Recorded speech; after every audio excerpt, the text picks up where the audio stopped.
Hello friends, आज हम बात करेंगे अपने बायोकेमिस्ट्री के बारे में, जो कि हमारा B pharm first year second semester का सब्जेक्ट है। आज हम जानेंगे अपने बायोकेमिस्ट्री के कंप्लीट सिलेबस के इंट्रोडक्शन के बारे में। तो बात करें यूनिट फर्स्ट की, तो हमारा फर्स्ट टॉपिक है बायोमॉलिक्यूल। ये दो शब्दों से मिलकर बना है। First, bio means living organism, molecules means molecule जो हमारी बॉडी में फंक्शन और बॉडी के लिए होते हैं, जिससे हमारी बॉडी बनी हुई है। क्लासिफिकेशन की बात करें तो हमारा जैसे carbohydrate, lipid, protein, nucleic acid और इम्यूनो एसिड है। कार्बोहाइड्रेट जैसे ग्लूकोज, सुक्रोज ये सब होते हैं। फंक्शन की बात करें तो ये एनर्जी सोर्सेस हैं। लिपिड की बात करें तो हमारा ये मेजर सोर्स है एनर्जी और हाइड्रोफोबिक बैरियर प्रोवाइड करता है। प्रोटीन की बात करें तो हमारा लॉन्ग चेन एमिनो एसिड है। न्यूक्लिक एसिड की बात करें तो ये न्यूक्लियोटाइड से बना होता है। न्यूक्लियोटाइड कंसिस्ट करता है नाइट्रोजीनियस बेस या nitrogen base, pentose sugar and phosphate group. अब बात करें बायो एनर्जेटिक्स की, तो ये हमारे बॉडी में जो बायोकेमिकल रिएक्शन होने के बाद एनर्जी रिलीज़ करता है वो कहलाता है बायो एनर्जेटिक्स। ये इंडरगोनिक एंड एक्सरगोनिक रिएक्शन की हो तो इंडरगोनिक रिएक्शन में एनर्जी कंज्यूम होती है और एक्सरगोनिक रिएक्शन में एनर्जी रिड्यूस होती है। अब बात करें अपने relationship between free energy, enthalpy and entropy की, तो एक फार्मूला होता है डेल्टा एच बराबर delta H minus T delta S. ये रिलेशनशिप बताता है, जिसमें delta G free energy, delta H heat during reaction और delta S change in randomness है। रिडक्शन पोटेंशियल की बात करें तो हमारा इलेक्ट्रॉन कंज्यूमिंग या फॉर्मिंग प्रोसेस होता है। अब बात करें एनर्जी रिच कंपाउंड की, तो हमारा ये बायोकेमिकल कंपाउंड रिएक्शन के बाद फ्री एनर्जी रिलीज होती है, जैसे हाइड्रोलिसिस। इसे दो तरह की एनर्जी फॉर्म होती है, हाई एनर्जी कंपाउंड और low energy compound. Biological significance of ATP और सीएएमपी यानी कि साइक्लिक एएमपी की बात करें तो हमारा एटीपी ऊर्जा का सिक्का, जो कि हमारे living cell like brain cell, muscle, metabolic process और बहुत से प्रोसेस में एनर्जी प्रोड्यूस करता है। सीएएमपी की बात करें तो हमारा वर्क करता है सेकेंडरी मैसेंजर की, जो कि इन्वॉल्व होता है एक्स्ट्रा सेलुलर सिग्नल ट्रांजैक्शन में, जो हमारे हार्मोन लाइक एड्रेनलिन को इफ़ेक्ट करता है। अब बात करें अपने यूनिट सेकेंड की, तो हमारा कार्बोहाइड्रेट मेटाबॉलिज्म है। इसमें सिंपल ग्लूकोज का फॉर्मेशन या ग्लूकोज का डिस्ट्रक्शन होता है। कार्बोहाइड्रेट मेजर सोर्स है ऑल लिविंग सेल के लिए। अब बात करें ग्लाइकोलिसिस की, तो ये हमारा लिविंग सेल का यूनिवर्सल पाथवे है। इसमें सिंपली ग्लूकोज कन्वर्ट होता है पायरुवेट या लैक्टेट में और स्मॉल क्वांटिटी में एनर्जी रिलीज करता है एटीपी फॉर्म में। अब बात करें हम अपने सिट्रिक एसिड साइकिल के बारे में, तो हम इसे क्रेब्स साइकिल या टीसीए साइकिल के नाम से जानते हैं। इसमें सिंपली पैथवे स्टार्ट होता है एसिटाइल कोएंजाइमेज से और ऑक्जेलो एसीटेट पर ख़त्म होता है और इसी में एनर्जी फॉर्म करता है इसी बीच। अब बात करें अपने एचएमपी शंट की, तो इसे हम पेंटोज फास्फेट पाथवे कहते हैं। इसमें हम ग्लूकोज 6 फॉस्फेट डीहाइड्रोजिनेज यानी कि G6PD डिफिशियंसी के बारे में जानेंगे। ग्लाइकोजन मेटाबॉलिज्म पाथवे और ग्लाइकोजन स्टोरेज डिजीज GSD के बारे में जानेंगे। ग्लूकोनियोजिनेसिस की बात करें, यानी कि इसमें ग्लूकोज के न्यू मॉलिक्यूल फॉर्म होंगे इस पाथवे में। Hormonal regulation of blood glucose level and diabetes mellitus की बात करें तो हमारा हार्मोन रिलीज होते हैं insulin, glucagon, epinephrine, thyroxine, glucocorticoid, growth hormone, GH, ये सब रिलीज होते हैं। डायबिटीज़ मेलाइटस की बात करें तो हमारा हार्मोन कम रिलीज होने से होता है या फिर हमारे बॉडी में ग्लूकोज लेवल बढ़ जाने से होता है। डायबिटीज़ मेलाइटस 2 टाइप के होते हैं।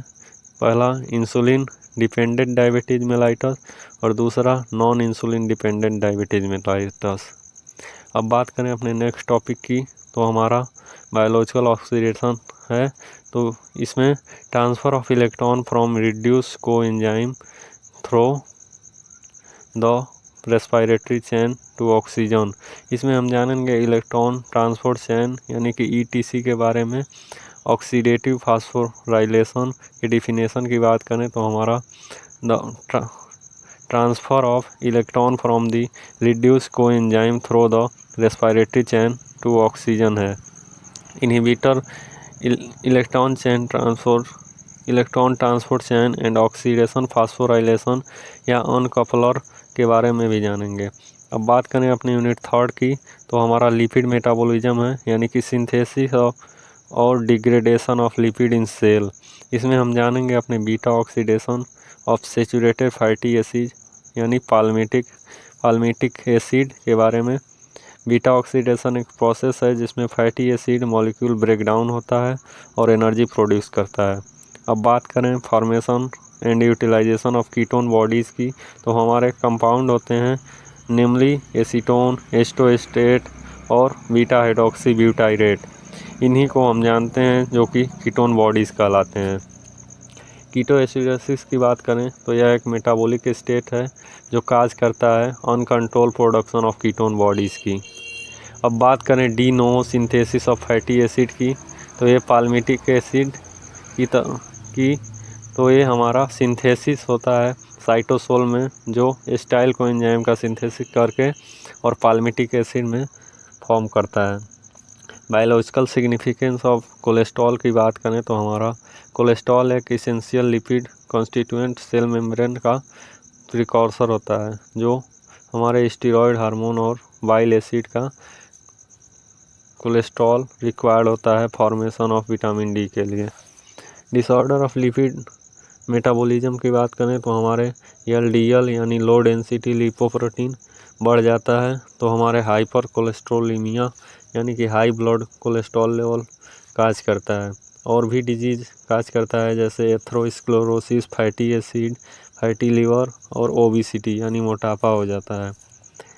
अब बात करें अपने एमिनो एसिड मेटाबॉलिज्म की जो कि प्रोटीन के चैन से फॉर्म होता है। इसमें हम जानेंगे अपने general reaction of amino acid metabolism, transamination, deamination और डीकार्बोक्सिलेशन, यूरिया साइकिल और इसके डिसऑर्डर के बारे में। कैटाबॉलिज्म ऑफ फिनाइलएलैनिन की and tyrosine and their metabolic disorder जैसे phenylketonuria, albinism, alkaptonuria, tyrosinemia, इन सब के बारे में जानेंगे। Synthesis and significance of biological substance के बारे में बात करें जो कि हमारी बॉडी में प्रेजेंस है जैसे 5-HT, मेलाटोनिन, डोपामिन जो कि प्लेजर यानी खुशियाँ दिलाता है, नॉर एड्रेनलिन और एड्रेनलिन जो कि हमारे एड्रिनल ग्लैंड जो कि किडनी के ऊपर होता है वहाँ से रिलीज होता है। कैटाबॉलिज्म ऑफ हीम की बात करें तो हाइपर बिलिरुबिनीमिया यानी कि हमारी बॉडी में बिलिरुबिन का लेवल हाई हो जाता है और जॉन्डिस यानी कि पीलिया जो कि इसी बिलिरुबिन के बढ़ने से होता है। अब बात करें अपने यूनिट 4 की तो हमारा nucleic acid metabolism and genetic information transfer है यानी कि न्यूक्लिक एसिड की बात करें तो हमारे न्यूक्लियस में प्रेजेंट होता है जो डीएनए या आरएनए को कंटेन करता है। इसका मेटाबॉलिज्म कैसे होता है और उसके बारे में हम जानेंगे। जेनेटिक इन्फॉर्मेशन ट्रांसफ़र की बात करें तो हमारे डीएनए और आरएनए में प्यूरिन और पायरिमिडीन न्यूक्लियोटाइड होते हैं, इन्हीं से ट्रांसफ़र होकर और हमारे चाइल्ड में आते हैं information. Catabolism of purine and pyrimidine nucleotide यानी कि हमारे मेटाबॉलिज्म कैसे होती हैं इन सब के बारे में जानेंगे। Catabolism of purine nucleotide and hyper uricaemia यानी कि हमारे ब्लड में यूरिक एसिड बढ़ जाना और गाउट ये सब डिजीज़ हो जाते हैं। ऑर्गेनाइजेशन ऑफ मैमेलियन जीनोम के बारे में भी जानेंगे। स्ट्रक्चर ऑफ डीऑक्सीराइबोन्यूक्लिक एसिड और राइबोन्यूक्लिक एसिड यानी कि डीएनए और आरएनए उनके फंक्शन के बारे में भी जानेंगे। डीएनए रेप्लिकेशन यानी कि डीएनए को कैसे रिप्लिकेट किया जाता है, इनके सेमी कंजर्वेटिव मॉडल के बारे में जानेंगे। ट्रांसक्रिप्शन ऑफ आरएनए सिंथेसिस के बारे में जानेंगे। Genetic code translation of protein, synthesis and inhibitor के बारे में भी जानेंगे। अब बात करें अपनी यूनिट 5 की, तो हमारा एंजाइम है। एंजाइम की बात करें तो ये बायो कैटालिस्ट है, यानी कि ये केमिकल रिएक्शन के स्पीड को बढ़ा देता है बिना उस रिएक्शन में पार्टिसिपेट किए और बिना किसी चेंज के। और एंजाइम प्रोडक्ट नोमेनक्लेचर की बात करें तो हमारे 6 टाइप के होते हैं: oxidoreductase, transferase, hydroxylase, lyase, isomerase और लाइगेज। इन सब में एज लगा हुआ है, यानी कि एंजाइम का सिंबल है।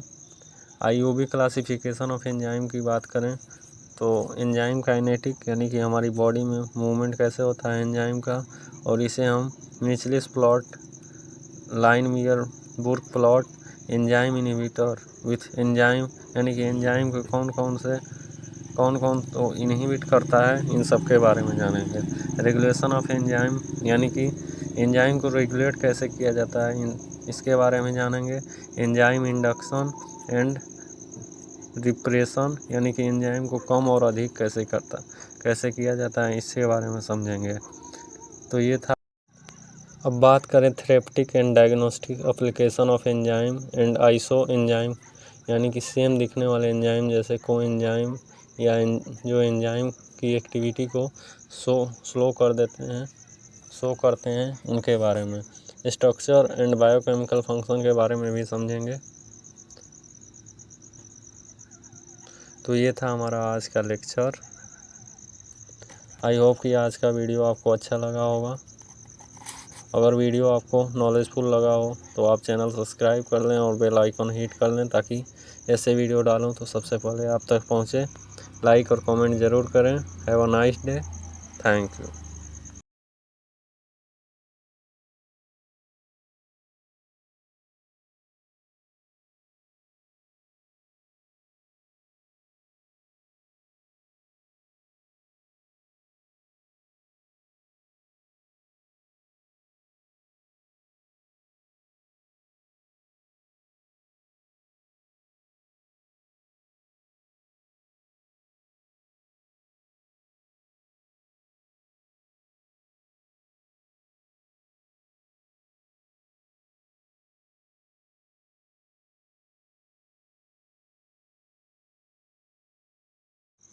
इसकी एंजाइम वर्ड जो यूज़ किया था फर्स्ट, वो फ्रेडनिक डब्ल्यू कोने ने 1878 में किया था। तो ये था हमारा कंप्लीट इंट्रोडक्शन ऑफ बायोकेमिस्ट्री। तो कैसा लगा वीडियो आप ज़रूर बताएं कमेंट में।